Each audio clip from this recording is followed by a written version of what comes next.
Aiden? Hello, Aiden. What is this? What are you eating? Why? What? What are you eating, Aiden? What is this? Popcorn. Popcorn. Popcorn is Aiden's favorite snack. Actually, hindi lang sa snack. Kahit basta kaya niyang ubusin yung isang pack niyan. Favorite niya ang popcorn. Actually, nasa Dubai pa kasi kami. Kami ni Daddy ay mahilig na kumain ng popcorn, lalo na kapag mag-movie night kami. So, ayan. Pati si Aiden, nakikigaya siya sa amin noon. Nabanggit ko na naman yung Dubai. Baka yung isang bata dyan, magmuryot na naman. Si Gavin kasi, tuwing napagkukwentuhan namin ni Daddy Yeye yung about Dubai, lalo na pag nag-share ng memories sa Facebook, 'di ba? Tapos makikita ni Gavin, tatanungin niya bakit wala siya, saan siya noon, ganon. Kasi si Gavin, hindi ko siya pinanganak sa Dubai, dito ko na siya pinanganak sa Pinas. So, hindi siya nakarating, hindi siya nakapunta sa Dubai. Nung umuwi ako, ilang buwan na ba akong buntis nun? 5 months yata. Yan, 5 months akong buntis kay Gavin. Umuwi ako dito. Pandemic nun. Parang 2 days or 3 days bago mag-lockdown ang Clark Airport. Yon, nakauwi kami ni Daddy Aiden. So, may mga nagtatanong kung kumusta na si Aiden in terms sa pag-follow ng instructions. Actually, sa ngayon, mas compliant si Aiden sa pagsunod sa mga instructions na binibigay ko. Pero, sa amin dalawa ni Daddy Yeye, parang feeling ko mas may authority ako. Parang mas sinusunod ako ni Aiden. Kasi naririnig ko kapag inuutusan siya ng daddy niya or pag tinatawag siya, nakakailang tawag pa sa kanya yung daddy niya. Pero pag ako, sumusunod siya kaagad. Pero, yun ang ikailangan pang i-workout. Sinabi ko na yan, ni-raise ko na yung concern na yun kay teacher, na ganun nga yung ginagawa ni Aiden. Yes. Tapos, in terms naman sa pagiging independent, yes. Ayun na sa table. In terms naman sa pagiging independent, Kaya nga, Aiden ko toy. kaya na daw yon. In terms sa pagiging independent, kaya na ni Aiden mag-short mag-isa. Yes, and magsuot din ng ng sando and ng t-shirt. Basta kaya na niyang magdamit mag-isa. Ayun. So, tapos Gavin, napati-train ko si Aiden nung 3 years and 6 months o 3 years and 7 months. Basta bago ko ipinanganak si Gavin, yung year na yon na 2020, parang siguro mga May or June, yon napati-train ko na siya. Yung pagpupo niya and wiwi. Yes? Si Gavin din pati-train na siya. Si Gavin din, saan ka na nagbawiwiwi, Gavin? Wow. Bow. Sa bowl na siya nagwiwiwi. Pero sa gabi, kasi nawiwiwi pa siya sa madaling araw. So, nagda-diaper pa siya sa gabi. Right, Gavin? Kapag nag-i-sleep. Yes.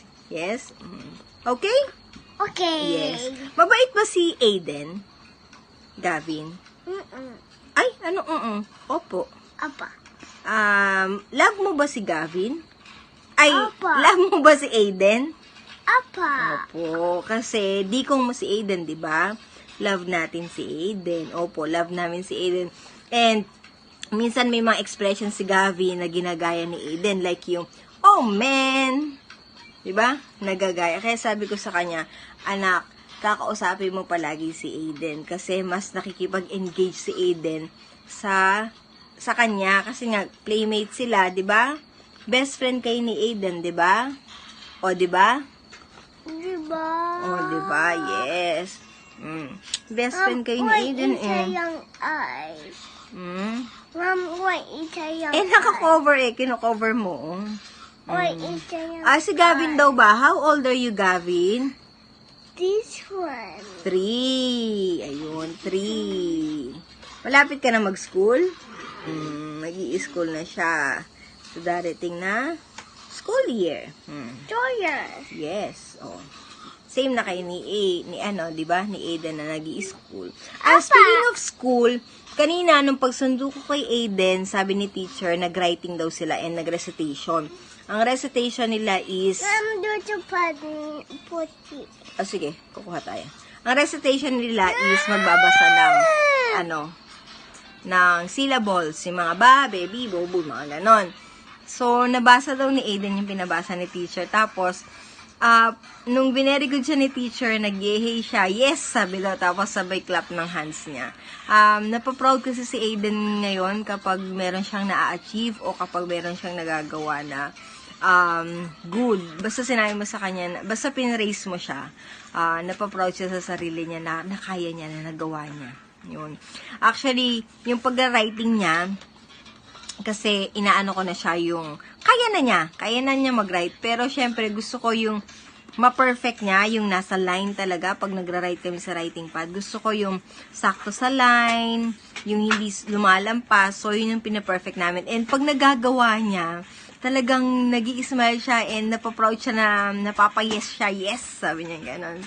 So yun, nakakatuwa kasi unti-unti yung pangarap ko na makapagsulat siya, makapagbasa siya, yun, nagagawa niya.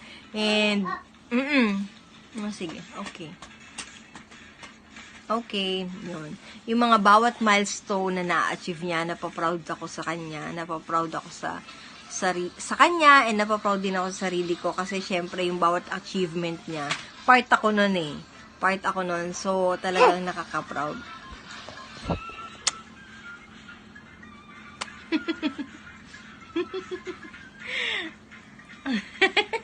Yan, si Gavin ang komedyante ng family. Si Gavin kasi yung mahilig magpatawa, magpa-cute, ganyan. Si Aiden, may times din na nagpapatawa si Aiden, pinapatawa niya si Gavin. Pero, seryoso si Aiden eh. Medyo seryoso. Di ba Gavin, ayaw niya ng pinaglalaroan, yung mga bagay na hindi toys. Doon sila nag-aaway ni Gavin kapag pinaglalaroan ni Gavin yung mga gamit dito sa bahay na hindi talaga dapat paglaruan. Water, okay. Get sa ref. Get. Ice water. You want ice water? Okay, wait lang guys. Gusto daw niya ng ice water. And nauutusan ko na din si Aiden, like kunin yung powder, kumuha ng diaper ni Gavin, kapag i-clean up ko na si Gavin sa gabi, kuhanin yung wet wipes or yung milk ni Gavin, yun, nauutusan ko na siya ng mga ganon. Or yung slipper ni Gavin, dalin niya, ganon. Or yung bag ni Gavin, bag niya, dalin niya, ganyan. Nauutusan ko naman na siya ng mga simpleng bagay. Sabi ng therapist ni Aiden, magaling daw si Aiden sa puzzle. And nakita ko naman talaga yun kasi kapag bumibili kami ng mga puzzle, madali niyang nabubuo. So, nagagawa niya yun kahit na wala siyang kopyahan. And marunong na rin siya na mag-pack away ng sarili niyang kalat, ng sarili niyang toys. Right, Aiden? Nag-clean up ka na? Aiden, you know how to clean up? Yes or no? Yes. Yes, marunong na siya mag-clean up.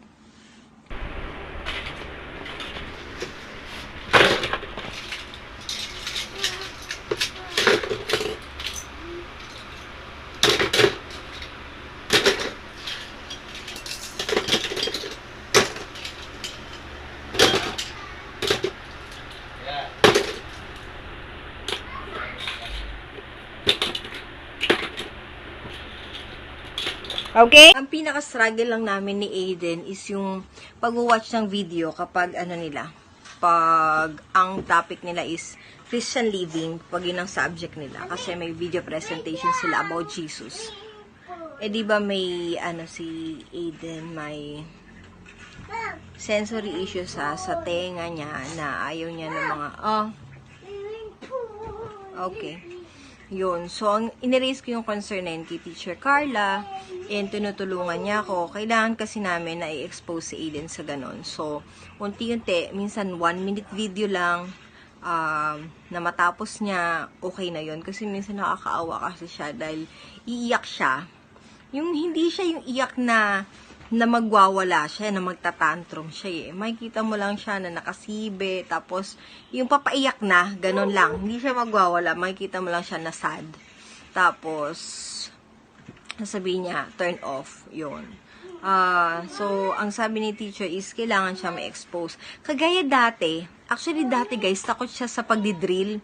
At saka yung, okay. Yung nagbabarena, at saka yung ano ba yan? Nagwe-welding. Yun, takot siya dati doon. Kaya lang, nung nirenovate itong bahay, so, syempre, na-expose siya everyday, meron. Ano dito? Si Aiden, scared siya dati doon sa nagdidrill. Yung pag merong ng house, zzz, yung gaganon, diba? Pag magpupukpok si Kuya Amang. Diba pag magpupukpok si Kuya Amang? Hindi ka naman scared doon. So, yun. Dahil everyday niya naririnig yun. So, na-expose siya. And, lagi ko ina-explain sa kanya. Lagi ko ina-explain kay Eden na okay lang yun. It's okay. Mommy is here. Na it's okay lang marinig niya yun. So, yeah. So, yun. Hanggang sa nasanay siya everyday. So, na-expose lang kasi talaga siya. So, ganun ang kailangan kong gawin ngayon. So, everyday, kahit na 1 to 2 minutes video, kailangan mapakita ko sa kanya yung about Jesus. Kasi, alam niya, kilala niya si Jesus, nagpe-pray kami every night. Pero, kapag yung pinapanood na may dialogue or may mga ginagawa, ewan ko sa kanya, hindi ko alam. Kasi ang feeling niya yung YouTube para lang siya kay Ryan's World yun. Manonood lang siya ng video sa YouTube kung si Ryan or dinosaurs yung papanoorin niya or robot, yun, ganun. Yun lang yung mga gusto niya panoorin sa YouTube. Ayaw niya ng mga iba.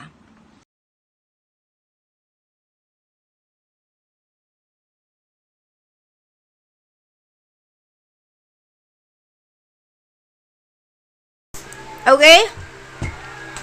Aiden, are you happy with this? Oo nga, nitay ko nga lang po ito sa lagay para mali. Puzzle? Are you happy? Ayan, nabuo niya kanina. May kopyahan naman mga kung anong gagawin. Vlog yan. Wala na. Vlog yan. Happy ka nung nabuo mo? Ha? Happy ka? Tagal. Ang tagal niyang inaano, kulang pala ng isang peraso.